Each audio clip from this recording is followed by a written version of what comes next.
ಕೈ ಬಿಡೇನು,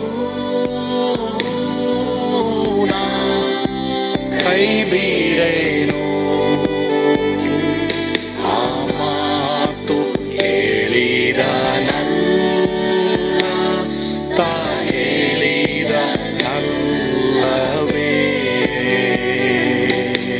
ನಾ ಕೈ ಬಿಡೇನು, ನಾ ಕೈ ಬಿಡೇನು, ಆ ಮಾತು ಹೇಳಿದ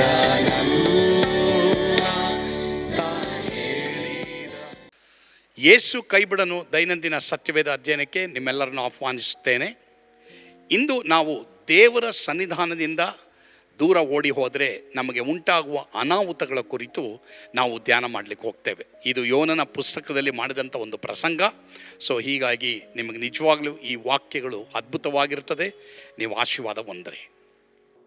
ನಾವು ಈ ದಿನಗಳಲ್ಲಿ ಯೋನನ ಪುಸ್ತಕವನ್ನು ನಾವು ಧ್ಯಾನ ಮಾಡ್ತೀವಿ. ಹೀಗಾಗಿ ಇವತ್ತು ನಾವು 1ನೇ ಅಧ್ಯಾಯ 1ರಿಂದ 7 ವಚನ ಧ್ಯಾನ ಮಾಡ್ತೀವಿ. ಆದರೆ ಬರುವ ವಾರ ಆ 1ನೇ ಅಧ್ಯಾಯದಲ್ಲಿ ಇನ್ನು ಬಾಕಿ ವಚನಗಳನ್ನ ನಾವು ಧ್ಯಾನ ಮಾಡ್ತೀವಿ. ಹೀಗಾಗಿ ಎಲ್ಲರೂ ದಯವಿಟ್ಟು ಪ್ರಿಯ ದೇವರ ಮಕ್ಕಳೇ, ಯೋನ 1ನೇ ಅಧ್ಯಾಯ ಬರುವ ವಾರ ನಿಮ್ಮ ಮನೆಯಲ್ಲಿ ಕುಟುಂಬ ಪ್ರಾರ್ಥನೆ ಮಾಡಬೇಕಾದ್ರೆ ಎಲ್ಲರೂ ಅದನ್ನು ಒಟ್ಟಾಗಿ ಓದ್ರಿ.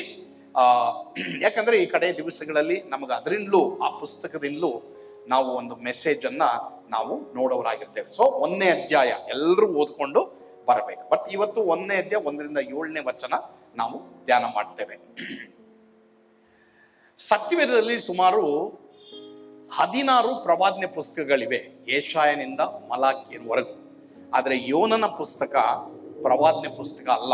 ಯಾಕಂದ್ರೆ ಯೋನ ಇಸ್ರಾಯೇಲರಿಗೆ ಪ್ರವಾದನೆ ಮಾಡಿಲ್ಲ. ಹೀಗಾಗಿ ಬುಕ್ ಆಫ್ ಯೋನನ ಪುಸ್ತಕ ಬಂದು ಪ್ರವಾದನೆ ಪುಸ್ತಕ ಅಲ್ಲ, ಆದರೆ ಅದು ಇತಿಹಾಸದ ಪುಸ್ತಕ, ಅದು ಹಿಸ್ಟರಿ ಪುಸ್ತಕ ಎಂಬುದಾಗಿ ಪರಿಗಣಿಸ್ತಾರೆ. ಈ ಯೋನನ ಪುಸ್ತಕವನ್ನ ಬರೆದವನೇ ಥರ್ಡ್ ಪಾರ್ಟಿಯಾಗಿ ಯೋನನೇ ಬರೆದಿದ್ದು ಈ ಪುಸ್ತಕವನ್ನ.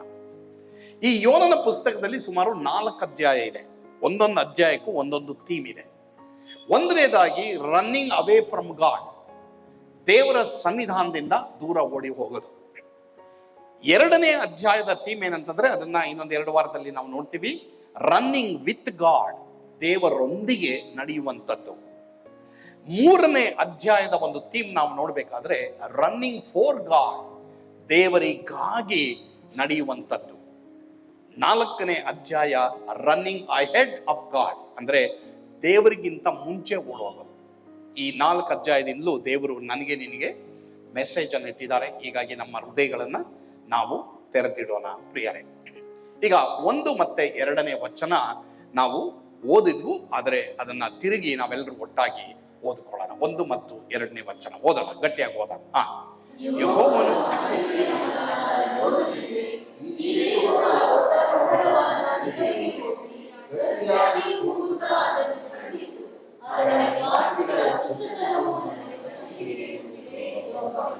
ಸರಿ, ಈ ದಿನ ನಾವು ದೇವರ ಸನ್ನಿಧಾನದಿಂದ ದೂರ ಹೋದ್ರೆ ನಮಗುಂಟಾಗುವ ಅನಾಹುತಗಳ ಕುರಿತು ಈ ವಾಕ್ಯಗಳಲ್ಲಿ ನಾವು ನೋಡೋರಾಗಿದ್ದೇವೆ. But we need to know who is ಯೋನ ಯಾರು ಎಂಬುದಾಗಿ ನಾವು ನೋಡಬೇಕಾದ್ರೆ ಅವನು ಅಮಿತಯ್ಯನ ಮಗ. ನೀನ್ ಯಾರ ಮಗ? ನಿಮ್ಮ ಅಪ್ಪನ ಹೆಸರು ಗೊತ್ತು ನಿನಗೆ ಅಲ್ವಾ? ಸೊ ಹೀಗಾಗಿ ಆರ್ಡಿನರಿ ಪರ್ಸನ್, ಇವನೊಬ್ಬ ಸಾಮಾನ್ಯ ವ್ಯಕ್ತಿ. ಆದರೆ ದೇವರು ತನ್ನ ಮಿಷನರಿ ಆಗಿ, ತನ್ನ ಪ್ರತಿನಿಧಿಯಾಗಿ ದೇವರು ಇವನನ್ನ ಆರಿಸಿಕೊಂಡ್ರು. ಅದೇ ತರ ಇಲ್ಲಿರೋರು ಯಾರು ಯಾರಿಗಿಂತಲೂ ಕೇವಲ ಅಲ್ಲ, ಮೇಲಲ್ಲ, ಎಲ್ಲರೂ ದೇವರ ಮುಂದೆ ಅಮೂಲ್ಯರು. ಯೋನನನ್ನ ಯಾವ ರೀತಿ ದೇವರು ಆರಿಸಿಕೊಂಡ್ರೋ ನಿನ್ನನ್ನು ಸಹ ದೇವರು ಆರಿಸಿಕೊಂಡಿದ್ದಾರೆ. ಹೀಗಾಗಿ ದಯವಿಟ್ಟು ನಿಮ್ಮ ಹೃದಯ ಸ್ವಲ್ಪ ಎತ್ತರಕ್ಕೆ ಉಂಟಾಗಲಿ.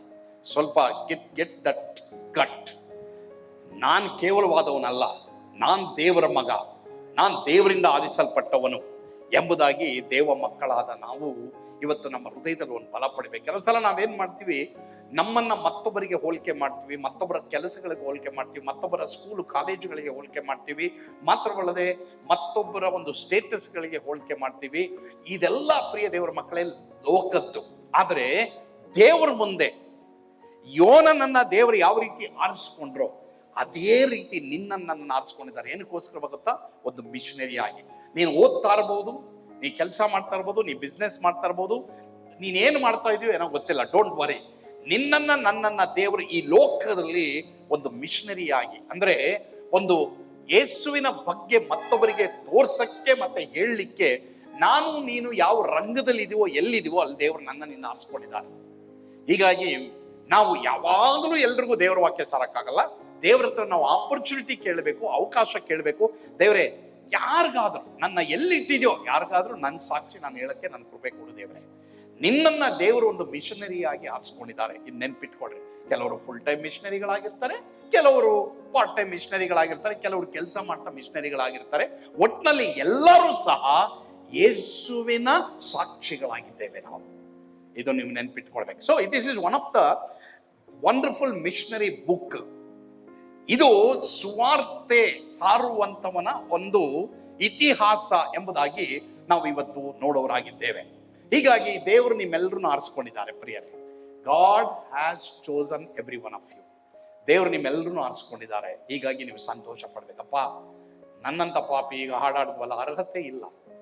ನಮ್ಮನ್ನ ನೋಡಿದ್ರೆ ದಯವಿಟ್ಟು ಯಾರು ನಿಮ್ಮನ್ನು ಬೇರೆಯವ್ರನ್ನ ನೋಡ್ಬೇಡಿ, ನಿಮ್ಮನ್ನು ನೀವೇ ನೋಡಿ, ನಿಮ್ಮ ಲೈಫ್ ನೋಡಿ. ನಾನು ನೀನು ಇವತ್ತು ತಿಪ್ಪೆಯಲ್ಲಿ ಇರಬೇಕಾದವರು, ನಾನು ನೀನು ಇವತ್ತು ಕೆಸರಿನಲ್ಲಿ ಇರಬೇಕಾದವರು, ನಾನು ನೀನು ನರಕದಲ್ಲಿ ಇರಬೇಕಾದವರು. ಆದರೆ ನನ್ನಂಥವನ್ನ ನೀನು ಆರಿಸ್ಕೊಂಡಿದ್ಯಲ್ಲ ಅಂತ ಹೇಳುವಾಗ ಕೃಪೆಯೇ ಕೃಪೆ ಅಂತ ನಾವು ಕಣ್ಣೀರಿಂದ ಹಾಡಿದ್ರು ಏನು ತಪ್ಪಿಲ್ಲ, ನಾವು ನಕ್ಕೊಂಡು ಹಾಡಿದ್ರು ಏನು ತಪ್ಪಿಲ್ಲ ಪ್ರಿಯ ದೇವರ ಮಕ್ಕಳೇ. ಆದ್ರಿಂದ ಯಾರು ಇವತ್ತು ನಾನು ಕೇವಲ ನನಗೆ ಎಜುಕೇಶನ್ ಇಲ್ಲ, ನನಗೆ ಏನೂ ಇಲ್ಲ, ನಾನು ಯಾರೂ ನೋಡಲ್ಲ, ನಾ ಕಪ್ಪುಗಿದ್ದೀನಿ, ನಾ ಬಿಳಿಗಿದ್ದೀನಿ, ನಾ ಬ್ರೌನ್ ಆಗಿದ್ದೀನಿ, ಅಥವಾ ಅಯ್ಯೋ ಹಿಂಗಾಗ್ಬಿಡುತ್ತೆ ನನ್ನ ಜೀವಿತ, ಇಲ್ಲ. ಯು ಆರ್ ಇಂಪಾರ್ಟೆಂಟ್ ವ್ಯಕ್ತಿ. ನೀನೊಬ್ಬ ಇಂಪಾರ್ಟೆಂಟ್ ವ್ಯಕ್ತಿ ಪ್ರಿಯರೇ. ನಾನು ಸಾತ್ನೂರಿನಲ್ಲಿ ಒಂದು ಹಳೆಯ ಬಿಲ್ಡಿಂಗ್ನಲ್ಲಿ ಗೌರ್ಮೆಂಟ್ ಸ್ಕೂಲ್ನಲ್ಲಿ ನಾನು ಓದ್ದವನು. ಇಂಗ್ಲಿಷ್ ಅಂತೂ ಅಪ್ಪಟ್ಟ ನನಗೆ ಗೊತ್ತಿರಲಿಲ್ಲ. ಮಾತ್ರವಲ್ಲದೆ ನಾನು ಓದಿದ್ದು ಏನೋ ಮುರಿದೋಗಿರೋ ಬಿಲ್ಡಿಂಗು. ನಮ್ಮ ಟೀಚರ್ಸ್ ಎಲ್ಲ ಸ್ವಲ್ಪ ಸೂಪರ್ ಆಗಿ ಇದ್ರು. ಬಟ್ ಆದ್ರೂ ಸಹ ಪ್ರಿಯರೇ, ನಮ್ಮ ಒಂದು ಜೀವನ ನಾನು ನೋಡ್ಬೇಕಾದ್ರೆ ಹಿನ್ನೆಲೆ ಏನೂ ಇಲ್ಲ. ಆದ್ರೂ ಸಹ ದೇವರು ನನ್ನನ್ನು ಆರಿಸ್ಕೊಂಡ್ರು. ಅದೇ ತರ ನಿಮ್ಮ ಹಿನ್ನೆಲೆ ನೋಡ್ಬೇಕಾದ್ರೆ ಏನೂ ಇಲ್ಲ ನೀವು, ಆದ್ರೆ ನಿಮ್ಮೆಲ್ಲರನ್ನೂ ದೇವರು ಆರಿಸ್ಕೊಂಡಿದ್ದಾರೆ. ಹಲ್ಲೆಲೂಯಾ, ದೇವರೆಲ್ಲರನ್ನೂ ಆರಿಸ್ಕೊಂಡಿದ್ದಾರೆ. ಅದು ಒಂದು. ಎರಡನೇದಾಗಿ, ಸುವಾರ್ತೆಯನ್ನ ಈ ಲೋಕದಲ್ಲಿ ಸಾರುವುದಕ್ಕಾಗಿಯೇ ಕೆಲವರಿಗೆ ಸ್ಟೇಜ್ ಇದೆ, ಕೆಲವ್ರಿಗೆ ಸ್ಟೇಜ್ ಇಲ್ಲ. ಕೆಲವರಿಗೆ ಬಸ್ಸು ಸೀಟ್ ಇದೆ, ಕೆಲವರಿಗೆ ಗಾಡಿ ಸೀಟ್ ಇದೆ, ಕೆಲವರಿಗೆ ಮನೆಗಳಲ್ಲಿ ಬರೀ ಗೇಟ್ ಇದೆ, ಬಾಗಿಲಿದೆ, ಕೆಲವರಿಗೆ ಸ್ಕೂಲು ಕಾಲೇಜ್ ಓದ್ತಾ ಇದ್ದಾರೆ, ಕೆಲವರು ಬಿಸ್ನೆಸ್ ಮಾಡ್ತಾ ಇದ್ದಾರೆ, ಕೆಲಸ ಮಾಡ್ತಾ ಇದ್ದಾರೆ. That is your stage. ಅದು ನಿಮ್ಮ ಸ್ಟೇಜ್. ದೇವ್ರೆ, ಯಾರಿಗಾದ್ರೂ ನಾನು ನಿನ್ನ ಬಗ್ಗೆ ಹೇಳ್ಬೇಕಪ್ಪ, ನನಗೇನ್ ಮಾಡಿದೆಯೋ ಅದು ಹೇಳ್ತೀನಿ. ಇವತ್ತು ಲೋಕ ಏನು ಎದುರು ನೋಡ್ತಾ ಇದೆ ಗೊತ್ತಾ? ಒಂದು ಮೆಸೇಜ್ಗೆ ಎದುರು ನೋಡ್ತಾ ಇದೆ, ಒಂದು ಸಾಂತ್ವನಕ್ಕೆ ಎದುರು ನೋಡ್ತಾ ಇದೆ. ಯಾಕಂದ್ರೆ ಎಲ್ಲಾ ಕಡೆನೂ ಭೀತಿ, ಭಯ, ಎಲ್ಲಾ ಕಡೆನೂ ಶಬ್ದ, ಎಲ್ಲಾ ಕಡೆನೂ ಯುದ್ಧ, ಕಾಳಗ. ಇದ್ರ ಮಧ್ಯದಲ್ಲಿ ಜನ ಸಭೆಯವರಾದ ನಮ್ಮನ್ನ ನೋಡ್ತಾ ಇದ್ದಾರೆ. ಇವ್ರು ಯಾಕೆ ಸಂತೋಷವಾಗಿದ್ದಾರೆ ಎಂಬುದಾಗಿ ಅವರು ಒಂದು ಕಾರಣ ಕೇಳ್ತಾ ಇದ್ದಾರೆ. ಆ ಒಂದು ಕಾರಣಕ್ಕೆ ಉತ್ತರ, ಪ್ರಶ್ನೆಗೆ ಉತ್ತರ ನೀನು ನಾನು ಆಗಿರ್ಬೇಕೆಂಬುದಾಗಿಯೇ ಈ ಯೋನನ ಪುಸ್ತಕ ಕಲಿಸುವಂಥದ್ದು ಎಂಬುದಾಗಿ ನಾವು ನೋಡೋರಾಗಿದ್ದೇವೆ. ಹೀಗಾಗಿ ದೇವರ ಹತ್ರ ನೀನು ಪ್ರಾರ್ಥನೆ ಮಾಡು. Missionary has a message. ಒಂದು ದೇವ ಮಗುವಿಗೆ ಒಂದು ಮೆಸೇಜ್ ಇದ್ದೇ ಇರಬೇಕು, ಒಂದು ದೇವ ಮಗುವಿಗೆ ಒಂದು ಸಾಕ್ಷಿ ಇದ್ದೇ ಇರಬೇಕು ಪ್ರಿಯರೇ. It's very very important. ದೇವರೇ, ನನಗೊಂದು ಸಾಕ್ಷಿ ಕೊಡು ದೇವರೇ. ಅದೊಂದು ಸಾಕು, ಸಾಕ್ಷಿ ಪ್ರಿಯರೇ. ಖಂಡಿತವಾಗಿ ನಿನ್ನನ್ನ ದೇವರು ಉಪಯೋಗಿಸ್ತಾರೆ. ಎಲ್ಲಿದ್ರು ನಿನ್ನ ಮೂಲಕ ಹೋಪ್ಲೆಸ್ ಆಗಿರುವಂತ ಜನರಿಗೆ ಹೋಪ್ ಅನ್ನ ದೇವರು ಕೊಡೋರಾಗಿದ್ದಾರೆ. ಹೀಗಾಗಿ ನನಗೆ ಹಾಡಾಡಕ್ ಬರಲ್ಲ, ನನಗೆ ಪ್ರಸಂಗ ಮಾಡಕ್ ಬರಲ್ಲ, ನನಗೆ ಒಳ್ಳೆ ಎಜುಕೇಶನ್ ಇಲ್ಲ, ಇಂಗ್ಲಿಷ್ ಮೀಡಿಯಂ ಇಲ್ಲ, జనాలు ఏమ అనుకుంటారు, జనాలు ఏమని అనుకోని మీరు పుట్టిన తక్షణ ఏమన్నా చెప్తారు, మీరు సమాధికి పోయేటప్పుడు ఏమన్నా చెప్తారు, జనాలు చెప్పేదే. బట్ అయితే దేవుడు ఏం చెప్తారు? ದೇವರು ಏನು ಹೇಳ್ತಾ ಇದ್ದಾರೆ? ಮಗನೇ, ನಾನು ನಿನ್ನನ್ನು ಆರಿಸ್ಕೊಂಡಿದ್ದೇನೆ, ನಾನು ನಿನಗಾಗಿ ರಕ್ತ ಸುರಿಸಿದ್ದೀನಿ, ನನ್ನನ್ನು ನೀನು ನಂಬಿದೆಯಲ್ಲ, ಯು ಆರ್ ಮೈನ್, ನೀನು ನನ್ನವನು, ನನ್ನವಳು ಅಂತ ದೇವರು ಹೇಳ್ತಾರೆ ಪ್ರಿಯರೇ. ಹೀಗಾಗಿ ಧೈರ್ಯವಾಗಿರ್ರಿ ಪ್ರಿಯರೇ. ಓಕೆ, ಈಗ ಅದು ಒಂದು. ಎರಡನೇ ವಾಕ್ಯದಲ್ಲಿ ನಮಗೆ ದೇವರು ಕೊಡ್ತಾ ಇರುವಂತ ಮೆಸೇಜ್. ಪ್ರಿಯರೇ, ನಾನು ನಂಬ್ತೀನಿ ಈ ಒಂದು ದೇವರ ವಾಕ್ಯ ನಿಮ್ಮನ್ನು ಬಿಡುಗಡೆ ಮಾಡಿದೆ ಎಂಬುದಾಗಿ. ಒಂದು ವೇಳೆ ದೇವರ ಸನ್ನಿಧಾನದಿಂದ ಯಾರಾದರೂ ದೂರ ಓಡಿ ಹೋಗಿದ್ದೀರಾ, ಯೇಸುಸ್ವಾಮಿ ನಂಬಿದ್ದೀರಾ, ಮಾತ್ರವಲ್ಲದೆ ಸಭೆಗೆ ಬರೋದನ್ನು ನಿಲ್ಲಿಸಿದ್ದೀರಾ, ಬೈಬಲ್ ಓದೋದನ್ನು ನಿಲ್ಲಿಸಿದ್ದೀರಾ, ಪ್ರಾರ್ಥನೆ ಮಾಡೋದನ್ನು ನಿಲ್ಲಿಸಿದ್ದೀರಾ. ಆದರೆ ಏನೇನು ಅನಾಹುತಗಳು ಎಂಬುದಾಗಿ ನಾವು ಕಲ್ತಿದ್ದೀವಿ. ಆಶೀರ್ವಾದಗಳು ಉಂಟಾಗುವುದಕ್ಕಾಗಿ ಯೇಸುವಿನ ಬಳಿಗೆ ಪುನಃ ಓಡಿ ಬನ್ನಿರಿ. ಅವರು ಕೈ ಚಾಚಿ ನಿಮ್ಮನ್ನು ಕರೀತಾ ಇದ್ದಾರೆ. ಕರ್ತನ ಬಳಿಗೆ ಬರೋದಾದರೆ ನೀವು ಆಶೀರ್ವಾದ ಹೊಂದ್ತೀರಾ. ಪ್ರಾರ್ಥನೆ ಮಾಡೋಣವಾ? ಪ್ರೀತಿಯುಳ್ಳ ತಂದೆಯಾದ ದೇವರೇ, ಈ ಪ್ರಸಂಗವನ್ನು ಕೇಳಿ ಯಾರ್ಯಾರು ನಿನ್ನ ಸನ್ನಿಧಾನದಿಂದ ದೂರ ಓಡಿ ಹೋಗಿ ಇವತ್ತು ಬೈಬಲ್ ಓದೋದಿಲ್ಲ, ಪ್ರಾರ್ಥನೆ ಮಾಡೋದಿಲ್ಲ, ನಿನ್ನೊಂದಿಗಿಲ್ವೋ ಅವರೆಲ್ಲರೂ ನಿಮ್ಮ ಕರಗಳಲ್ಲಿ ಒಪ್ಪಿಸಿಕೊಡ್ತೇವೆ. ಅಪ್ಪ ತಂದೆಯಾದ ದೇವರೇ ಸ್ವಾಮಿ, ಅವರು ಪುನಃ ನಿನ್ನ ಸನ್ನಿಧಾನಕ್ಕೆ ಓಡೋಡಿ ಬರುವ ಹಾಗೆ ಕೃಪೆ ಕೊಡಪ್ಪ ದೇವರೇ. ಆ ರೀತಿ ಯಾರ್ಯಾರು ನಿನ್ನ ಸನ್ನಿಧಾನದಲ್ಲಿ ಇಲ್ಲದೆ ಅನಾಹುತಗಳನ್ನು ಅನುಭವಿಸ್ತಾ ಇದ್ದಾರೋ ಅವರು ಪಶ್ಚಾತ್ತಾಪದಿಂದ ನಿನ್ನ ಕಡೆಗೆ ಬರಬೇಕಾದ್ರೆ ಅವರಿಗೆ ನೀ ಕೃಪೆ ಕೊಡು. ಯೇಸುವಿನ ಹೆಸರಿನಲ್ಲಿ ಪ್ರಾರ್ಥಿಸ್ತೇವೆ ಸ್ವಾಮಿ, ಆಮೇನ್. God bless you. ಯೇಸು ನಿಮ್ಮನ್ನು ಕೈ ಬಿಡನು.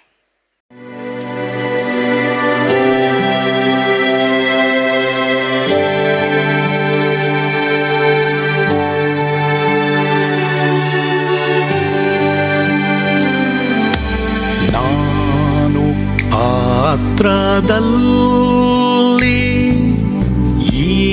ಇರುವಾಗಲೂ ನೀನು ಭಯಪಟ್ಟು ಓಡಬಾರದು.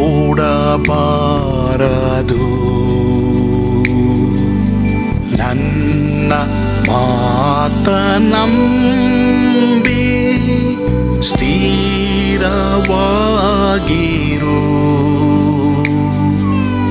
ನಿನ್ನ ಬಿಡಲಾರೆ, ಬಿಡೆನು ಎಂದೆಂದಿಗೂ.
ಹೋದರು ಮೇಲೆ ಸ್ವರ್ಗದೋಳು ಬಾದಲಾಗದು.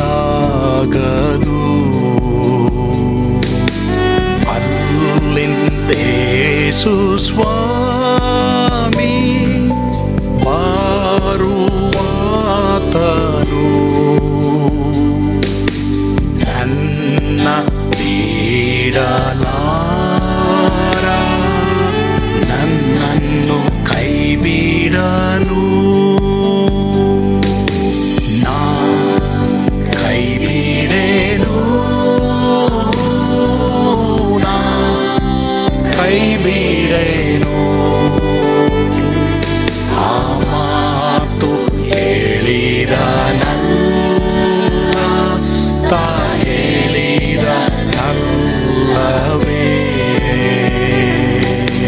ನಾ ಕೈ ಬಿಡೆನು, ನಾ ಕೈ ಬಿಡೆನು. ಆ ಮಾತು ಹೇಳಿ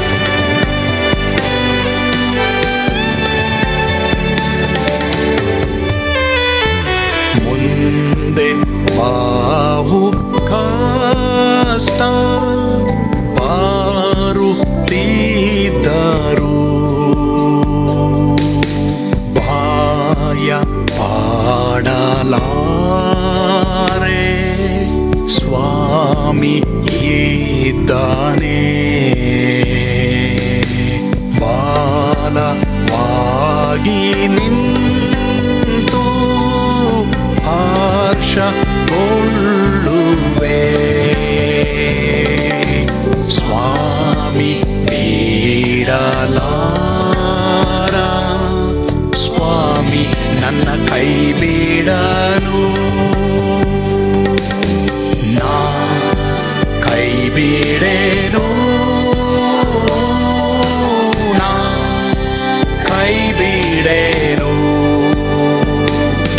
ಆ ಮಾತು ಹೇಳಿದನಲ್ಲ, ತಾ ಹೇಳಿದನಲ್ಲವೇ. ನಾ ಕೈ ಬಿಡೆನು, ನಾ ಕೈ